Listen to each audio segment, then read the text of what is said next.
ముందుగా అందరికీ నమస్కారం అండి. ఈరోజు మనం పాప్కార్న్ వ్యాపారం గురించి మాట్లాడుకుందాం. ఈ బిజినెస్ని మనం స్టార్ట్ చేయడానికి మనకి 10,000 నుండి 20,000 వరకు ఈజీగా ఖర్చు అవుతుందండి.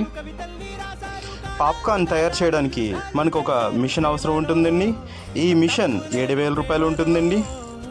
మొక్కజొన్న ఇతర ఖర్చులు కలుపుకొని ఒక 2,000 వరకు అవుతుందండి. మనం వ్యాపారం పెట్టేటప్పుడు స్థలం అనేది చాలా ముఖ్యమండి. మనం పెట్టే చోట ఖచ్చితంగా వ్యాపారం అయ్యేటట్లు ఉండాలి.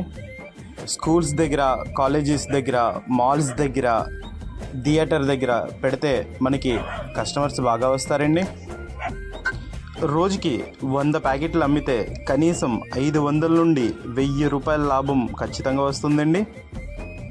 బిజినెస్ చేయడానికి మనకి చిన్న స్టాల్, ట్రాలీ లేదా వెహికల్ ఆధారంగా బిజినెస్ మోడల్ ప్లాన్ చేసుకోవచ్చండి.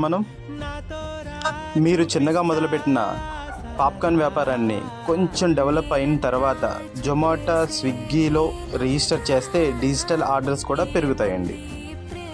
ఫుడ్ లైసెన్స్ అనేది మీరు తీసుకుంటే కస్టమర్స్ నుంచి మనకి ట్రస్ట్ అనేది పెరుగుతుందండి.